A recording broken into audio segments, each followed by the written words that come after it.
কোথায় যাচ্ছেন? এই যে ভাই কোথায়? আরে বহুত কাগজপত্র রয়েছে, সেগুলো সাইন করা দেবে, তারপরে চেক রয়েছে, চেকগুলো সাইন করাতে হবে। মানে আমি তোমার বম্বে চলে যাবো, বুঝতে পেরেছো তো? তুই কি কাজগুলো কি সামলাবে বলো তো? ও তা আমি ওসব কিচ্ছু জানি না। দাদা আর গায়ত্রীদি ভেতরে মিটিং করছেন, কারো ঢোকা বারণ। আচ্ছা এই যে বলছি, এই যে এত যে দাদা দাদা করছো, দুদিন পরে তো দাদা বম্বে চলে যাবে, তখন কি করবে? দাদা আমাকে যা দিয়ে গেছে, মানে যা দিয়ে যাচ্ছেন, তাতে আমার কোনো অসুবিধা হবে না। আপনাকে আমাকে নিয়ে ভাবতে হবে না।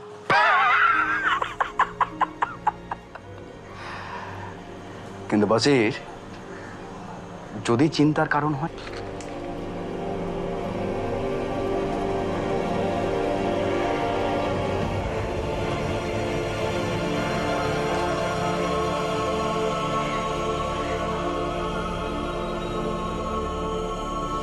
আপনাকে আমার ভবিষ্যৎ নিয়ে চিন্তা করতে হবে না।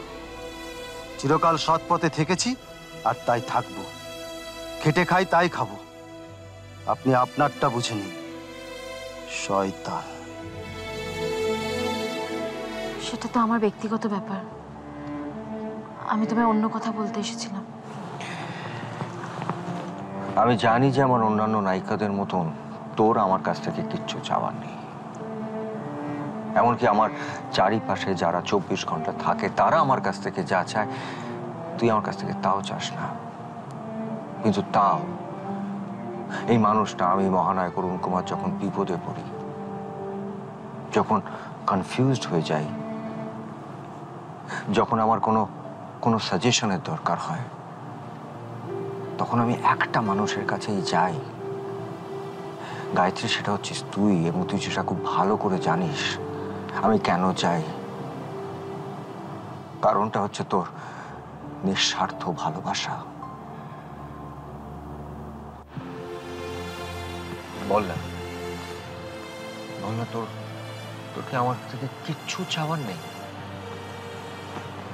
কিচ্ছু চাওয়ার নেই তোর আমার কাছ থেকে?